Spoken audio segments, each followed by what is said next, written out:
For more, let's go to New York City. Renata Segura is Deputy Program Director for Latin America, the Caribbean at International Crisis Group. Thank you for speaking with us here on France 24. Thank you for having me. The police taking to the streets, is that unprecedented in Haiti? No, it isn't completely unprecedented, but it is certainly the first time that the police has attacked the house of the Prime Minister and that it has gone into the airport. We have seen in the past actions like these in the sense of protest on the street, but nothing that really reached this level of what happened yesterday. You heard that one officer in the report saying, we even had a tweet of support from Ariel Henry. What's the score? Yes, I think certainly this is very much at the core of why the police are so unsatisfied with the support that they see not coming from the government. As you well know, the police in Haiti are paid very, very poorly. Some of the policemen are only paid around $200 a month. They have very unsatisfactory conditions to work, very little equipment. They are definitely ill prepared to face the gangs that are much better armed than they are, such as we saw in the attack 2 days ago.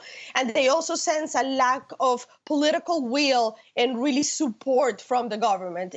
If you go to Port-au-Prince and you see Henry go by, he has 10, 15 police cars escorting them. And a lot of the policemen the crisis group has spoken to in Port-au-Prince has said to us, why are all of these men being used to really protect a prime minister when really we need support on the streets in our daily fight against the gangs? So I think they are reaching a level of insatisfaction that really the government needs to pay attention to, because this can really get out of hand very, very quickly. Be it the current prime minister or the assassinated former president Jovenel Moïse, there is this accusation that Haiti's leaders are in cahoots with the gangs. What has your research found at Crisis Group? There is no specific evidence that shows that Henry himself has links with the gangs, but there is definitely a lot of proof that elites and politicians, many of them who have been sanctioned by the US and Canada recently, have worked with gangs. This is something that goes back in history since the Duvalier times, in which politicians, but also businessmen, have paid gangs to do their dirty business. So this is something that is at the core of why the violence has been so difficult to be eradicated, because you don't only have to capture the gangs or kill them if that's necessarily the case, but you also have a massive network of political and economic support behind them that it has been very difficult to get undone. Very difficult to get undone, and yet you have Prime Minister Henry, who's been saying, bring in the international community to help us. Yes, certainly the situation for the daily violence that is affecting Haitians really has reached levels that are unprecedented. And at Crisis Group, we do feel that maybe a military assistance to the police is actually necessary to try and regain certain levels of stability. It is obviously very complicated politically that Henry, who is a very weak leader that has very little support from the population and even from the police, as we saw in the riots yesterday, could use this military help to actually consolidate his grasp on power, something that is not necessarily seen with legitimacy by the larger Haitian population.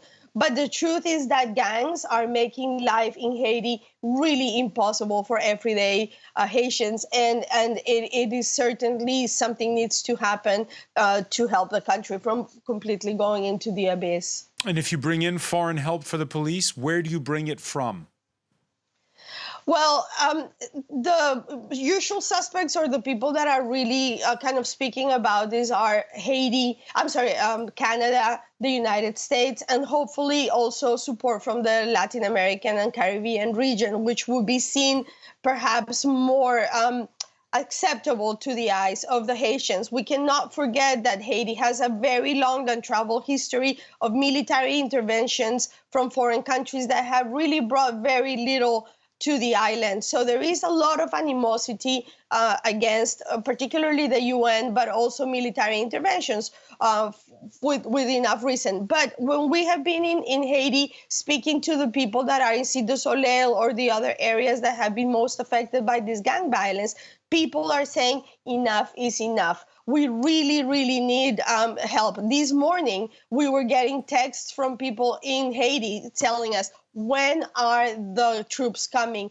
This has become completely unbearable. So there is a call by regular people to do it. Ideally, hopefully, there will be a political consensus in Haiti to bring this mission in a way that helps the creation of a transitional government and not just consolidate the power of Henry.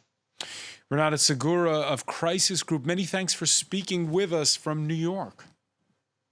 Thank you for having me.